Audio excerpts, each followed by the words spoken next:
Assalamualaikum warahmatullahi wabarakatuh. Perkenalkan, saya Laika Rinzani dari Program Studi Sains Informasi Geografi kelas 1A Universitas Pendidikan Indonesia dengan NIM 2104813. Di kesempatan kali ini, saya akan membawakan materi tentang gaya Coriolis. Sebelum masuk ke dalam pembahasan tentang gaya Coriolis, ada baiknya jika kita mereview sedikit tentang rotasi bumi. Apakah kalian ingat tentang rotasi bumi? Benar sekali. Rotasi bumi adalah gerak bumi mengitari porosnya.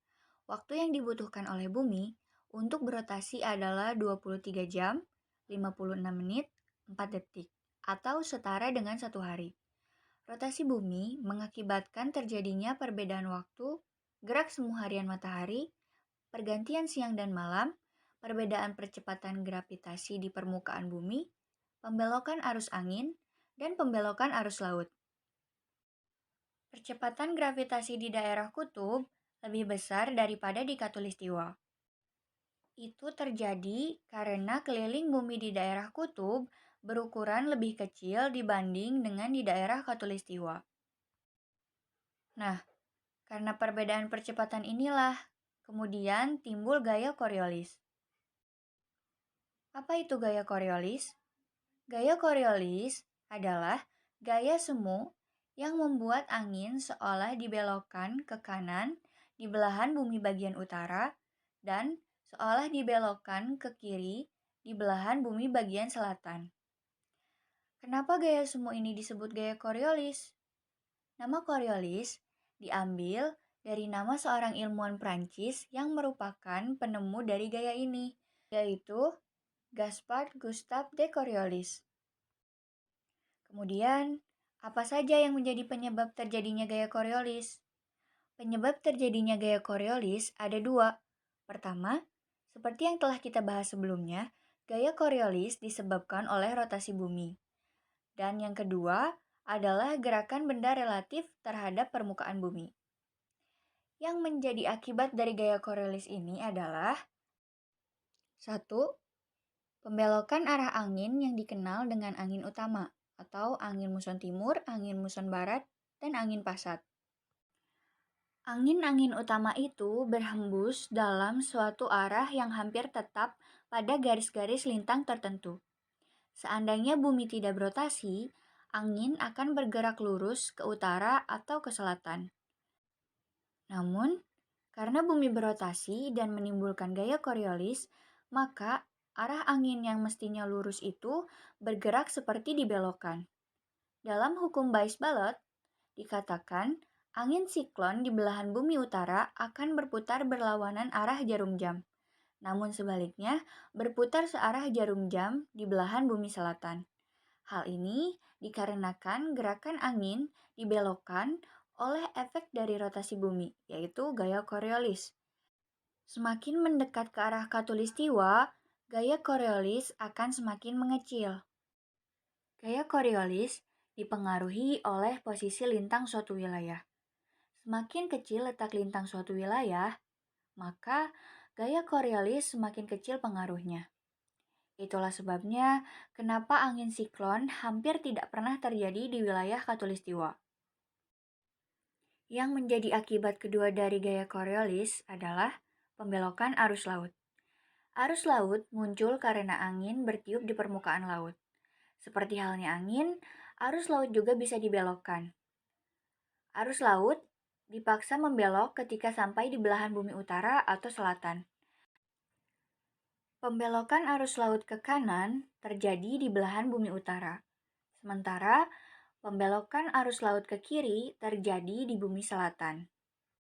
Pada umumnya, tenaga angin yang diberikan pada lapisan permukaan air dapat membangkitkan timbulnya arus permukaan yang mempunyai kecepatan sekitar 2% dari kecepatan angin itu sendiri.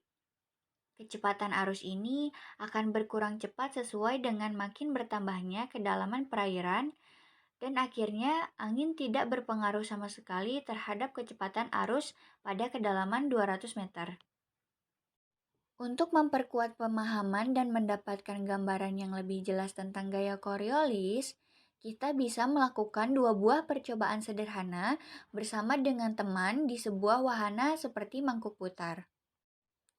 Percobaan pertama bisa kita lakukan dengan cara berdiri berhadapan dengan teman dan melempar bola ke arahnya dengan posisi mangkuk diam atau tidak bergerak. Pada percobaan ini, kita akan mendapati bahwa bola yang dilempar ke arah penerima bergerak lurus dan bola tersebut bisa ditangkap dengan mudah oleh penerima. Untuk percobaan yang kedua, kita masih berdiri berhadapan dengan teman dan melempar bola. Tetapi posisi mangkuk berada dalam keadaan bergerak atau berputar. Dari percobaan kedua ini, kita akan mendapati bahwa bola tidak sampai ke penerima dengan sempurna. Bola cenderung berbelok ke satu sisi dan penerima agak kesusahan untuk menerima bola yang kita lempar. Hal itu membuktikan bahwa ketika bumi bergerak atau berputar, angin yang bergerak di atasnya terlihat atau terasa seperti dibelokkan.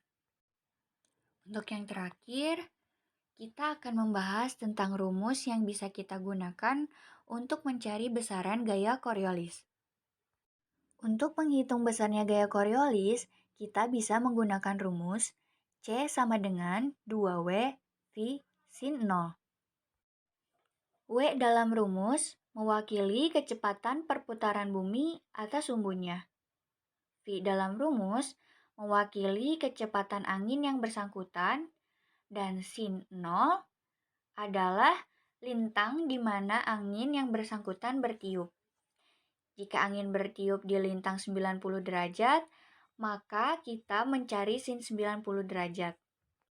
Jika angin bertiup di khatulistiwa, maka kita isi dengan sin 0 derajat.